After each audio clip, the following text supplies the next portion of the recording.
محترم حضرات، نماز کے بنیادی مسائل کا بیان چل رہا ہے۔ میں نے نماز کے یہ بنیادی مسائل ان کا بیان اس لیے شروع کیا ہے تاکہ ہمیں نماز کے جو بنیادی جو بیسک مسائل ہیں وہ معلوم ہو جائیں۔ یہ ضروری ہے اور ہر شخص کے لیے ان مسائل کا معلوم کرنا اور ان کا علم ہونا یہ فرض ہے، کیونکہ نماز فرض ہے۔ فرضیت نماز کی وجہ سے ان مسائل کا سیکھنا بھی فرض ہے، اس لیے توجہ کے ساتھ سماعت فرمائیں۔ شرائط نماز کا تفصیلاً بیان ہو چکا ہے اور فرائض نماز کا بیان شروع ہے۔ فرائض نماز یعنی نماز کے فرائض، یعنی وہ کون کون سی چیزیں ہیں جو نماز میں فرض ہیں۔ نمبر 1 تکبیر تحریمہ، یعنی اللہ اکبر کہہ کر نماز کو شروع کرنا۔ تو تکبیر تحریمہ نماز میں فرض ہے، اس کا بیان ہو چکا ہے۔ اس کے بعد قیام یعنی کھڑے ہو کر نماز پڑھنا، قرات یعنی قرآن مقدس کا تلاوت کرنا نماز میں، رکوع ہے، سجدہ ہے، قعدہ آخرہ ہے اور خروج بسمعہ، یہ نماز کے فرائض ہیں۔ تکبیر تحریمہ کے حوالے سے تفصیلاً آپ نے گزشتہ جمعہ کو سماعت فرما لیا کہ تکبیر تحریمہ کے کیا مسائل ہیں، کن جن چیزوں کا ملحوظ خاطر رکھنا ضروری ہے تکبیر تحریمہ کے وقت۔ آج آپ کے سامنے قیام یعنی کھڑے ہو کر نماز پڑھنا، اس کے حوالے سے اور قرات کے حوالے سے گفتگو ہوگی۔ رب ذوالجلال مجھے حق گوئی کی توفیق عطا فرمائے۔ فرائض یعنی فرض نماز اور واجب نماز یعنی وتر، عیدین اور سنت فجر یعنی سنت مؤکدہ، ان میں قیام ضروری ہے، یعنی ان کو کھڑے ہو کر پڑھنا کیا ہے، ضروری ہے۔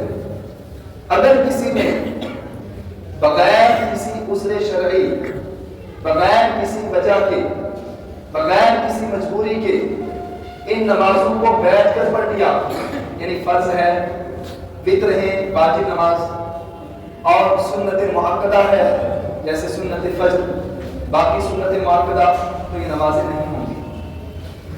بغیر کسی مجبوری کے اگر ان نمازوں کو بیٹھ کر پڑھا تو یہ نماز نہیں ہوگی۔ حکم تو یہاں تک ہے کہ اگر تھوڑی دیر کے لیے کھڑا ہو سکتا ہے، صرف اللہ اکبر کہہ لے، یعنی اتنی دیر تک کھڑا ہو سکتا ہے کہ اللہ اکبر کھڑے ہو کر کہہ لے، تو تب بھی اس کے لیے فرض یہ ہے کہ وہ کھڑا ہو کر اللہ اکبر کہہ لے، باقی نماز بیٹھ کر پڑھ لے۔ اگر باقی نماز کھڑے ہو کر نہیں پڑھ سکتے، صرف اتنا کھڑا ہو سکتا ہے، اتنی سکت ہے، اتنی طاقت ہے کہ اللہ اکبر کہہ لے، تو تب بھی واجب یہ ہے اس کے لیے کہ وہ کھڑا ہو کر نماز پڑھے گا، تکبیر تحریمہ کھڑے ہو کر کہے گا۔ یہاں تک حکم ہے کہ اگر دیوار کے ساتھ ٹیک لگا کر یا کسی آسے کے سہارے یا کسی اور چیز کے سہارے کھڑا ہو سکتا ہے تو تب بھی حکم شرعی یہ ہے کہ کھڑے ہو کر نماز پڑھے گا۔ اب آپ خود ہی سمجھ چکے ہوں گے کہ کھڑے ہو کر نماز پڑھنا کتنا امپورٹنٹ اور ضروری ہے۔ جن لوگوں نے بغیر مجبوری کے بیٹھ کر نماز شروع کر دی ہے ان کی نماز نہیں ہوتی۔ یہ بڑا حساس مسئلہ ہے، اس کو سمجھنے کی ضرورت ہے۔ آج ہم دیکھتے ہیں کچھ لوگوں کا حال یہ ہے کہ جب وہ مسجد میں آتے ہیں بغیر مجبوری، بغیر تکلیف کے بیٹھ کے نماز شروع کر دیتے ہیں، اور اگر باہر جا کر دیکھا جائے تو لوگوں کے ساتھ وہ کہیں کہیں منٹوں تک کھڑے ہو کر بات کر سکتے ہیں۔ ایسا ہے یا نہیں؟ ایسا بالکل ہے۔ تو یہ مسئلہ سمجھنے کی ضرورت ہے کہ کتنا ضروری ہے کھڑے ہو کر نماز پڑھنا۔ تو ان نمازوں کو بغیر کسی مجبوری کے اگر کسی نے بیٹھ کر پڑھا تو اس کی نماز نہیں ہوگی۔ ایسی حالت میں جتنی بھی نمازیں پڑھ چکے ہیں، یعنی کھڑے ہو سکتے تھے لیکن کھڑے ہو کر نماز نہیں پڑھی، بیٹھ کر پڑھی، جتنی بھی ایسی نمازیں ادا کر چکے ہیں ان تمام نمازوں کا اعادہ واجب ہے۔ ان کو دوبارہ پڑھا جائے گا، وہ نمازیں نہیں ہوئی۔ سمجھ آ رہا ہے؟ تو اس چیز کا لحاظ رکھیں، بغیر مجبوری کے نماز بیٹھ کر نہ پڑھیں۔ آج کل ایک مسئلہ یہ بھی دیکھا گیا ہے کہ کرسی پر نماز پڑھتے ہیں۔ اب یہ کرسی پر نماز پڑھنا یہ عند شرع کیسا ہے، اس پر بھی بات ہو جانی چاہیے۔ جس طرح اس کو سمجھنے کی ضرورت، توجہ کے ساتھ سنیں، اس کو پوری توجہ میری طرف۔ جیسے قیام فرض ہے ایسے ہی سجدہ بھی فرض ہے۔ کیا ہے؟ سجدہ بھی فرض ہے۔ جو شخص سجدہ کر سکتا ہے اس کے اندر سجدہ کرنے کی طاقت ہے، ٹھیک ہے، تو اس سے سجدہ ثابت نہیں ہوگا۔ یعنی اگر وہ سجدہ کر سکتا تھا اور اس نے سجدہ نہیں کیا تو اس کی نماز نہیں ہوگی۔ اب اگر کوئی شخص ایسا ہے کہ وہ بیٹھ کر تو نماز پڑھ سکتا ہے اور اس میں سجدہ بھی کر لے گا، اور کھڑا ہو کر نماز پڑھ سکتا ہے تو سجدہ نہیں کر سکتا۔ سمجھ آ رہا مسئلہ؟ یعنی بیٹھ کر نماز پڑھنے میں یہ فائدہ ہے کہ سجدہ کر سکتا ہے اور کھڑے ہو کر نہیں کر سکتا، تو کیا حکم شرع ہے کہ وہ کھڑے ہو کر نماز پڑھے گا یا بیٹھ کر؟ تو یہاں حکم شرع یہ ہے کہ بیٹھ کر نماز پڑھے گا تاکہ سجدہ بھی کر لے، کیونکہ سجدہ ثابت نہیں ہوگا جب تک سجدے پر طاقت ہے۔ تو لہذا جو لوگ اس طرح کے ہیں کہ وہ بیٹھ کر نماز پڑھ سکتے ہیں تو ان کے لیے ضروری یہ ہے کہ وہ بیٹھ کر نماز پڑھیں اور سجدہ بھی کریں تاکہ سجدہ بھی ادا کیا جا سکے۔ ہاں اگر کوئی ایسا شخص ہے جو سجدہ نہیں کر سکتا، ٹھیک ہے، تو اس کے لیے حکم یہ ہے کہ وہ بیٹھ کر بھی نماز پڑھ سکتا ہے اور کھڑے ہو کر بھی نماز پڑھ سکتا ہے، دونوں صورتوں میں اس کے لیے جائز ہے۔ جبکہ وہ سجدہ نہ کر سکتا ہو تو کھڑے ہو کر بھی پڑھ سکتا ہے جیسے کرسی پر، اور بیٹھ کر بھی پڑھ سکتا ہے۔ مسئلہ سمجھ آ گیا؟ ہاں، تو اس چیز کو یاد رکھیں کہ جب تک سجدے پر طاقت ہے، جب تک سجدہ کرنے کی طاقت ہے تب تک سجدہ ثابت نہیں ہوگا، اور اگر اس حالت میں کہ سجدے پر طاقت ہے، سجدہ کر سکتا تھا، پھر بھی سجدہ نہیں کیا تو نماز نہیں ہوگی، ٹھیک ہے؟ تو اس چیز کو یاد رکھیں کہ بغیر مجبوری کے بیٹھ کر نماز نہیں پڑھنی ہے۔ فرائض یعنی فرض نماز، واجب نماز اور سنت مؤکدہ، ہاں نوافل بیٹھ کر پڑھنے کی اجازت ہے، لیکن اس حوالے سے بھی یہ بات ہم سب کو یاد کرنی چاہیے اور یاد رکھنی چاہیے کہ کھڑے ہو کر نماز پڑھنے میں ڈبل ثواب ہے اور بیٹھ کر نماز پڑھنے میں آدھا ثواب ہے۔ حضرت عبداللہ ابن عمر رضی اللہ تعالیٰ عنہما سے حدیث پاک روایت ہے، کہتے ہیں مصطفیٰ جان رحمت صلی اللہ علیہ وسلم سے پوچھا گیا، یا رسول اللہ نوافل بیٹھ کر پڑھنا زیادہ بہتر یا کھڑے ہو کر؟ تو سرکار مصطفیٰ صلی اللہ علیہ وسلم نے ارشاد فرمایا کہ کھڑے ہو کر زیادہ بہتر، کیونکہ کھڑے ہونے میں ڈبل ثواب اور بیٹھ کر آدھا ثواب۔ رسول اللہ صلی اللہ علیہ وسلم کا یہ معمول تھا کہ آپ فطر کے بعد نماز عشاء میں جو آخر کے 2 نفل ہوتے ہیں وہ بیٹھ کر پڑھا کرتے تھے۔ کون؟ مصطفیٰ جان رحمت صلی اللہ علیہ وسلم۔ حضور سے پوچھ لیا، یا رسول اللہ آپ بیٹھ کر نماز پڑھتے ہیں؟ تو حضور نے ارشاد فرمایا یہی کہ کھڑے ہو کر نماز پڑھنا اس میں ڈبل ثواب ہے، بیٹھ کر نماز پڑھنے میں آدھا نوافل میں۔ ہاں حضور نے ارشاد فرمایا یہ میرے لیے خاص ہے، یعنی میں بیٹھ کر پڑھوں یا میں کھڑے ہونے کی حالت میں پڑھوں، مجھے رب ذوالجلال کی طرف سے برابر ثواب عطا فرمایا جاتا ہے۔ یہ حضور کا خاصہ ہے، وہ بیٹھ کر پڑھیں یا کھڑے ہو کر پڑھیں انہیں برابر ثواب ملتا ہے، لیکن امتی کے لیے حکم یہ ہے کہ وہ زیادہ تر کھڑے ہو کر ہی پڑھیں۔ رخصت ہے، بیٹھ کر پڑھ سکتے ہیں، رخصت ہے شریعت کی طرف سے، کوئی ممانعت نہیں ہے، اور کسی کو ہم برا بھلا بھی نہیں کہہ سکتے۔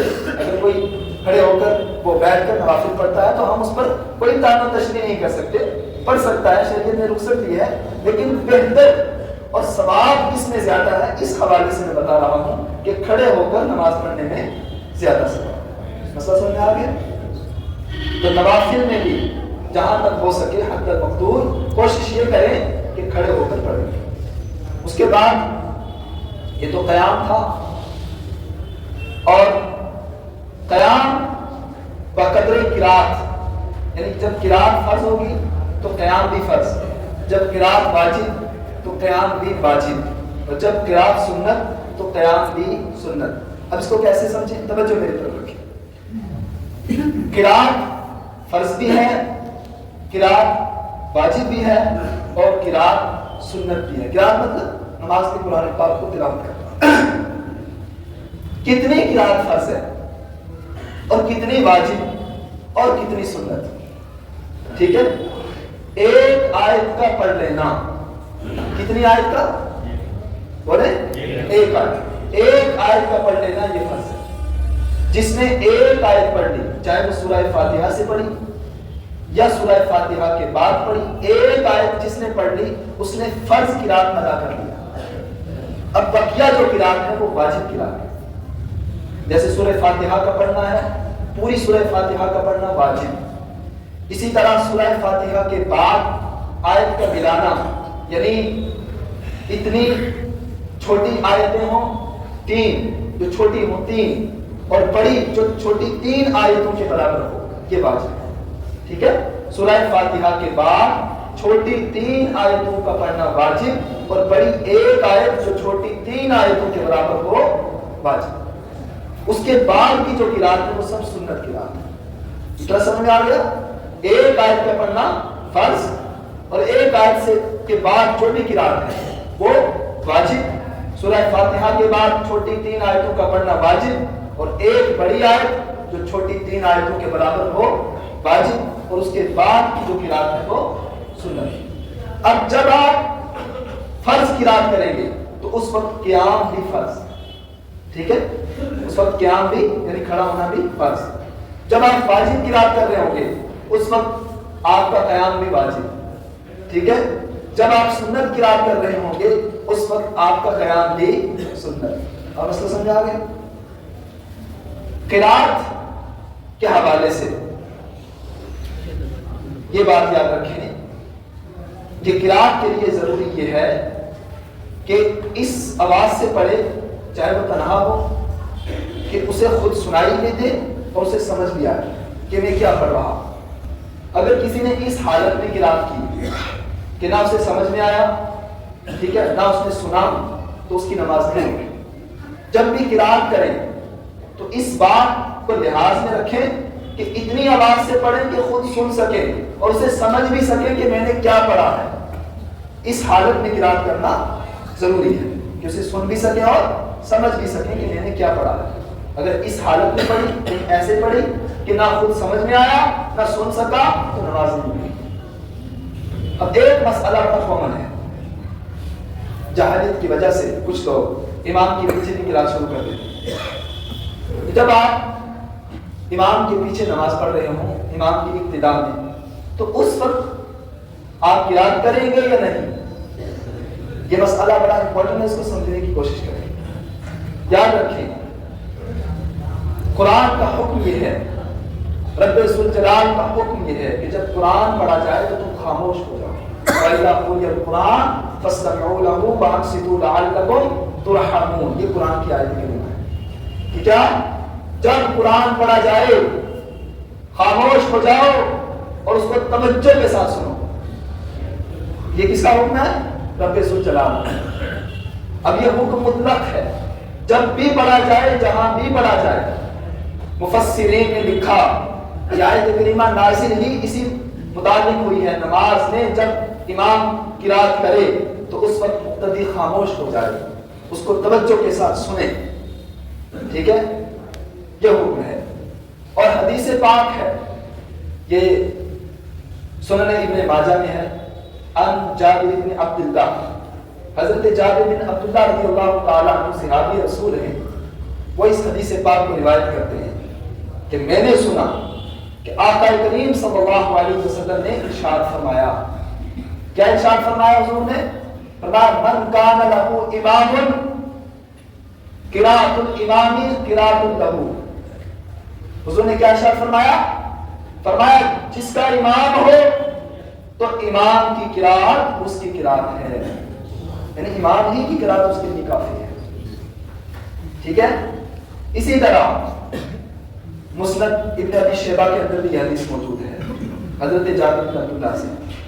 مسلم شریف کے اندر باقی کتنے حدیثیں ہیں میں بتانا چاہ رہا ہوں, مسئلہ سمجھانا چاہ رہا ہوں.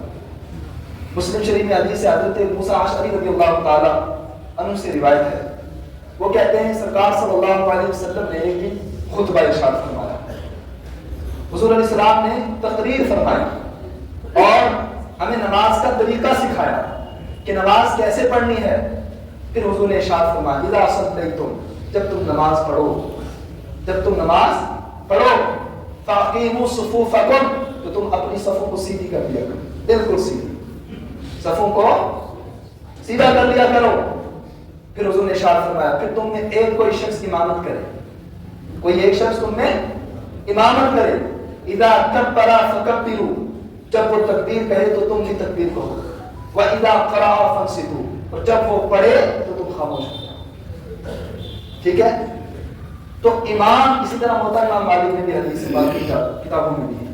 تو امام کی قرات مقتدی ہی کی قرات ہوتی ہے, کیونکہ مقتدی امام کی اقتداء میں ہوتا ہے.